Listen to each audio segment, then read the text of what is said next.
2026 தேர்தலில் உங்க கூட்டணியில மேலும் பல கட்சிகள் வர வாய்ப்பு இருக்கா? மேலும் பல கட்சிகள் வர வாய்ப்பு இருக்கா? அற்புதமான கூட்டணியை, அருமையான கூட்டணியை, வெற்றி கூட்டணியை கழக பொதுச்செயலாளர் அண்ணன் எடப்பாடி அமைப்பார்.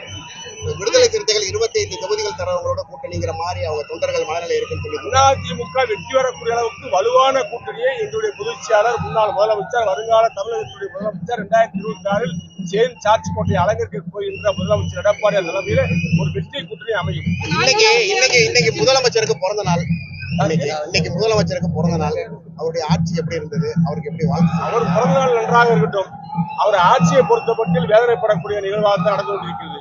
நேற்றைய தினம் சீமான் விஷயத்தில் நடந்து கொண்ட நிகழ்ச்சி, அவருடைய வீட்டு காவலாளி ஒரு மிலிட்டரி மேன், எல்லை பாதுகாப்படை வீரரை காவல்துறை செய்த ஒரு கைது நடவடிக்கையில பார்க்கின்ற பொழுது சர்வாதிகாரத்தனமான ஒரு ஆட்சியாகத்தான் இந்த ஆட்சியை மக்கள் பார்க்கின்றார்கள். இது கண்டிக்கத்தக்கது.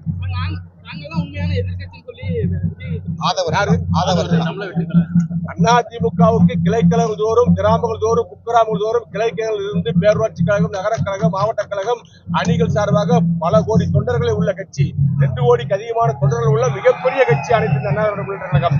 இந்த கட்சியோடு போட்டி போடக்கூடிய அளவுக்கு தமிழகத்தில் எந்த கட்சிக்கும் வாய்ப்பு கிடையாது, இடமும் கிடையாது. மும்மொழி கொள்கையில திமுகவும் பிஜேபி நாடகமானதுன்னு சொல்லி விஜய் சொல்லியிருக்காரு. மும்மொழி கொள்கையில யார் நாடகமானாலும் சரி, எங்களுடைய பொதுச்செயலாளர் எடப்பாடியார் எடுத்திருக்கின்ற முடிவு, புரட்சித் தலைவர் எம்ஜிஆர் எடுத்திருக்கின்ற முடிவு, புரட்சித் அம்மா அவர்கள் எடுத்த முடிவை தான் எங்கள் பொதுச்செயலாளர் எடப்பாடியார் அறிவித்திருக்கின்றார். இருமொழி கொள்கை தான் தொடரும்.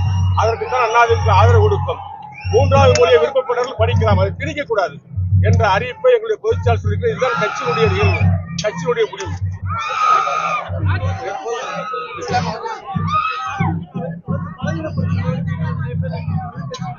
அதிமுகவை யாரும் பலவீனப்படுத்த முடியாது. அதிமுக இல்லாதவர்கள் 30 வருஷத்துக்கு முன்னாடி கட்சி விட்டு வெளியேறி போய் வேற கட்சியில போட்டி விட்டவங்க, வேற கட்சியோட சேர்ந்தவங்க, இவங்க எல்லாம் வந்துகிட்டு நெட்டல எனக்கு வேணும், கட்சி எனக்கு வேணும்னு சொன்னோம்னா யாரு கேட்டுக்கிறதுக்கு சுப்ரீம் கோர்ட்டு பாத்துக்கிறாரு, தேர்தல் கமிஷன் பாத்துக்கிறாரு. அது அதிமுக தொடர்ந்து பாத்துக்கிற மாட்டாங்க, பாத்துட்டு இருக்க மாட்டாங்க. அவர்களுக்கு எல்லாம் கட்சியில தொடர்பே இல்லாதவங்க, கட்சி விட்டு வெளியேறி வேற கட்சியில் நின்னாச்சு. ஆகவே கட்சியில சேரணும்னு சொன்னா எடப்பாடி பொதுச்செயலாளத்துல கடிதம் கொடுத்து அவர் விருப்பப்பட்டால் சேர்ப்பார்கள். இதுதான் கட்சியினுடைய நடைமுறை ஒழிய இன்றைக்கு அதிமுக தலைவர் எம்ஜிஆருக்கு பின்னாடி, புரட்சி அம்மாவுக்கு பின்னாடி எடப்பாடியுடைய பொறுப்பர்களை பத்திரமாக பாதுகாக்கப்பட்டிருக்கிறது. அவர் சொல்வதுதான் அதிமுக வேதவாக்கு. அது பற்றி எடப்பாடி முடிவெடுப்பார். தேர்தல் வருகிற நேரத்தில் அற்புதமான கூட்டணி அமைப்பார். தமிழ்நாட்டு மக்களுக்கும் தமிழ்நாட்டுக்கும் தேவையான ஒரு நல்ல கூட்டணி அமைப்பார். இன்றைக்கு இந்தியாவிலேயே மத்திய அரசை சார்ந்து ஒரு கட்சி இருக்கும், இல்ல மாநில அரசை சார்ந்து ஒரு கட்சி இருக்கும். 2 ஆளுங்கட்சி எதிர்த்து கட்சியை நடத்துகின்ற ஒரே திறமை உள்ள எதிர்கட்சி தலைவராக இருக்கக்கூடியவர் எங்களுடைய பொதுச்செயலாளர், அனைத்து அண்ணா திராவிட முன்னேற்ற பொதுச்செயலாளர் எடப்பாடியார் தான். ஆகவே எங்களுக்கு எந்த கூட்டணி வலுவாக இருக்கும், யாரை நாட்டு மக்கள் ஏற்றுக்கொள்வார்கள், சிறுபான்மை மக்கள், பெரும்பான்மை மக்கள், பொதுமக்கள் ஏற்றுக்கொள்வார்கள், யாரால் நமக்கு நன்மை கிடைக்கும் என்பதை உறுதிப்படுத்தி அந்த கூட்டணியை வெற்றி கூட்டணியாக அமைப்பார் எடப்பாடியார். வாக்குறுதிகள் நிறைய நிறைவேற்றணும். முதல் அறிவிச்சது நீட் தேர்வு ரத்து.